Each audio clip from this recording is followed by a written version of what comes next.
Hi, Karen Leonardo here. I'd like to show you how to use my Leonardo petal pressers. They were developed in the early 2000s, and I started marketing them middle 2000s. I have three different sizes here. I have the small, I have the medium, and I have the large. What most people use this for is to make daisies, or they will go in if they're doing something sculptural and they have to flatten it, they can get the small tool in there. But we are going to go ahead and get started, and I'm going to make a little daisy for you. Let me heat up. We're just going to use some green right now, and I'm using the small presser. It's the easiest to learn when you are getting started. So we'll heat this up, and we're doing basically just a little rondelle on here.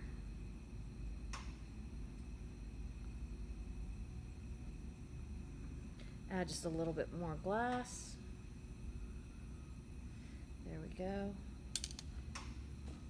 And let's just round it out a bit. I think that looks pretty good for the sake of demoing. I will go ahead and add 5 different spots.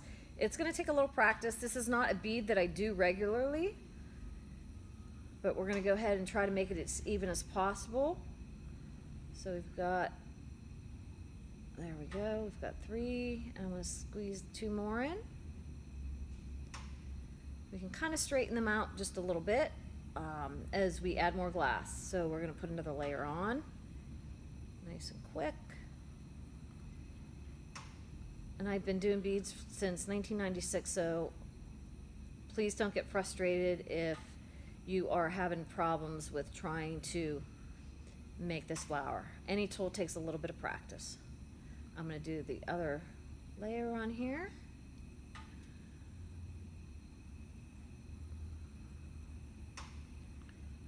They're not spaced too bad. All right, so we're going to heat them up a little bit. We want to keep them as little balls because if you go to flatten anything, you don't want to flatten it first because you want to get the imprint. So I'm going to let them all cool just a little bit. I got all the little tiny little balls that I want on here. So let it all cool. I'm going to do one at a time. So pick it up, heat the one little ball, press, go to the opposite side because that one is still a little too warm. Press, go to the opposite side again and press. Because if you try to do it consecutively, the other one's too warm and it's just going to ball back up again. So you want it to be out of the flame. We're going to do the last one. With the tool, if you don't have enough glass, it will be round at the very edges. So if you want something round like that, you're basically done. You would have to flame anneal it. I'm going to pull little tips on it because I like little tips on the end of mine. If you want, you can also add frit. I mean, there's a lot of different things you can do. This is just a little basic tutorial on how to use the tool. There's a lot of other things that you can use it for. Just use your own imagination.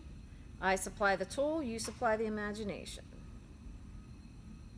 All right. In fact, you can do this in ivory, and it could be a starfish if you'd like.